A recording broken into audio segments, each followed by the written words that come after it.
नमस्कार। Daily news with Kashyap में आपका स्वागत है। मैं हूं आपके साथ सत्यम कश्यप। तो आइए आज की प्रमुख खबरों की शुरुआत करते हैं।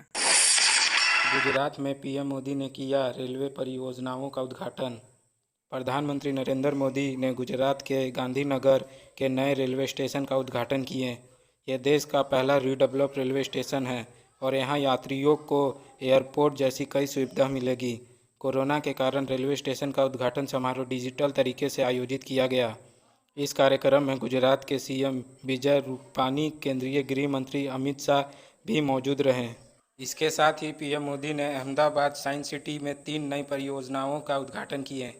कार्यक्रम को संबोधित करते हुए प्रधानमंत्री नरेंद्र मोदी ने कहा कि ये देश का भविष्य के रेलवे स्टेशन की नींव है।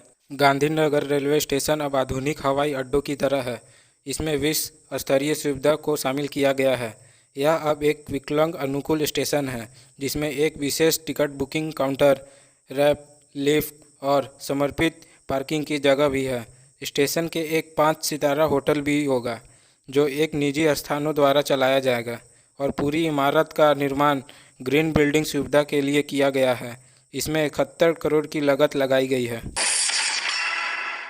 प्रधानमंत्री नरेंद्र मोदी ने गुरुवार को राष्ट्रपति भवन में राष्ट्रपति रामनाथ कोविंद से मुलाकात कर अहम मुद्दों पर चर्चा की।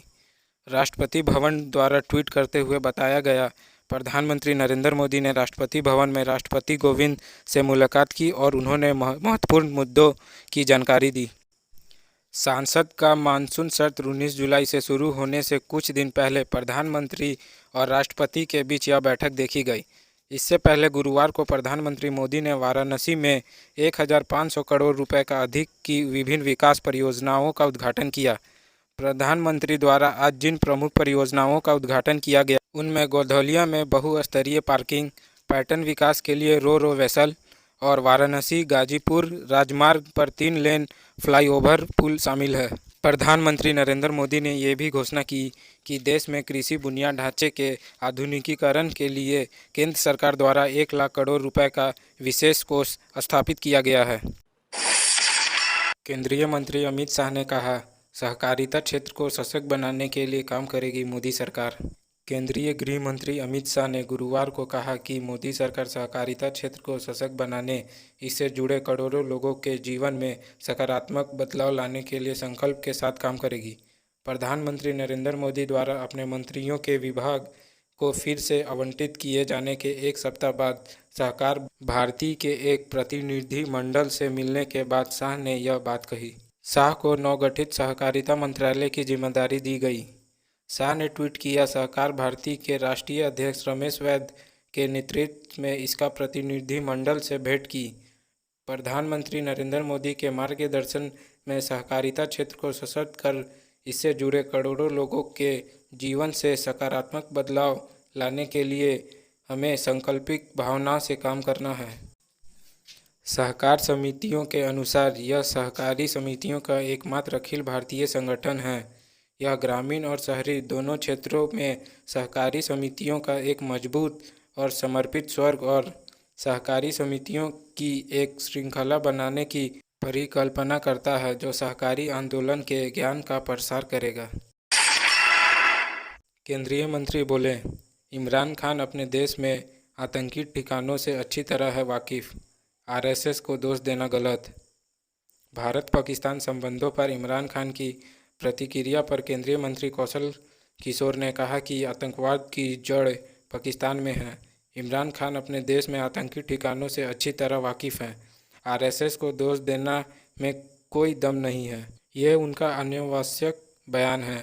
केंद्रीय मंत्री ने कहा कि आरएसएस ने हमेशा भी सद्भाव का उपदेश दिए हैं। बता दें कि पाकिस्तान के प्रधानमंत्री इमरान खान मध्य दक्षिणी एशिया सम्मेलन में भाग लेने के लिए ताशकंद पहुंचे हैं। यहां उनसे एक भारतीय पत्रकार ने जहां भारत के साथ संबंधों को लेकर सवाल पूछा तो उन्होंने इसके लिए राष्ट्रीय सेवक संघ की विचारधारा को जिम्मेदार ठहरा दिया। न्यूज एजेंसी एएनआई के पत्रकार ने उनसे पूछा, क्या बातचीत और आतंकवाद दोनों साथ चल सकते हैं? इस पर पाकिस्तान के प्रधानमंत्री इमरान खान ने भारतीय संगठन आरएसएस पर निशाना साधा है। उन्होंने कहा कि वे भारत से बातचीत करने के लिए हमेशा तैयार हैं, लेकिन आरएसएस की विचारधारा बीच में आ गई है। Monsoon update. मानसून अब पूरे भारत को कवर कर चुका है, जिसके प्रभाव में देश के कई राज्यों में झमाझम बारिश देखने को मिल रही है। बारिश देश भर में मौसम सुहाना हो गया है। हालांकि कई राज्यों में उमस, भारी गर्मी से लोगों परेशान हैं, तो कहीं कहीं बारिश के कारण बाढ़ जैसी स्थिति पैदा हो गई है। मौसम विभाग के अनुसार हिमाचल प्रदेश और उत्तराखंड में आज अधिक बारिश होने की संभावना है। वहीं 18 से 20 जुलाई के दौरान इन क्षेत्रों में भारी से बहुत अधिक बारिश होने का असर है। मौसम विभाग का कहना है कि आज उत्तर प्रदेश और राजस्थान के कुछ हिस्सों को छोड़कर उत्तर भारत में शुक्रवार को मौसम शुष्क बना रहेगा। मानसून की बारिश आज बिहार, यूपी, दिल्ली, झारखंड समेत पूरे भारत में ना के बराबर देखने को मिलेगी। हालांकि कुछ स्थानों पर हल्की बारिश से मध्यम बारिश देखने को मिल सकती है, लेकिन 18, 19 और 20 जुलाई को बिहार, उत्तर प्रदेश समेत दिल्ली, पंजाब, हरियाणा, मध्य प्रदेश, राजस्थान, गुजरात में भारी बारिश के दौर शुरू हो जाएंगे।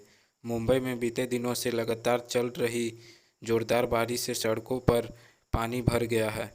दिल्ली में रविवार को भारी बारिश की संभावना जताई गई है। इतना ही नहीं, तेज हवाओं को देखते हुए राजधानी में ऑरेंज अलर्ट जारी किया गया है। SSC GD constable online form 2021। कर्मचारी चयन आयोग एसएससी कांस्टेबल जीडी भर्ती 2021 उम्मीदवार 17/7/2021 से 31/8/2021 के बीच आवेदन कर सकते हैं। डेल्टा के आगे टीका भी पड़ा फीका।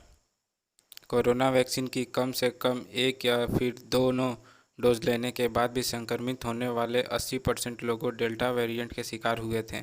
आईसीएमआर की एक नई रिपोर्ट में ये दावा किया गया है। टीकाकरण के बाद भी संक्रमित होने वाले लोग को लेकर आईसीएमआर की यह पहली स्टडी है। हालांकि संस्था का यह भी कहना है कि भले ही वैक्सीन के बाद भी लोग संक्रमित हो गए, लेकिन इसमें अस्पताल जाने और मौत का शिकार होने वाले लोग की संख्या बेहद कम थी। ऐसे मामले में से महज 9.8% को ही अस्पताल में भर्ती करने की ज़रूरत पड़ी तथा मृत्यु दर भी 0.4% रही। टीकाकरण के बाद संक्रमण होने को ब्रेकर थ्रू इन्फेक्शन कहा जाता है। भारत में ब्रेकर थ्रू इन्फेक्शन यानी टीकाकरण के बाद हुए संक्रमण के मामले की पड़ताल का यह सबसे बड़ा पहला राष्ट्रव्यापी अध्ययन है। इसमें जो विश्लेषण हुआ है उसके मुताबिक ऐसे मामले में चूंकि व्यक्ति का टीकाकरण हो चुका होता है, इसीलिए अस्पताल में भर्ती करने की ज़रूरत कम पड़ी है और संक्रमण से मौत के मामले भी कम आ रहे हैं। अध्ययन में कहा गया कोविड-19 की ओर भयावह लहरों को आने से रोकने के लिए टीकाकरण अभियान को बढ़ाने और लोगों को जल्द से जल्द टीकाकरण करना सबसे महत्वपूर्ण रणनीति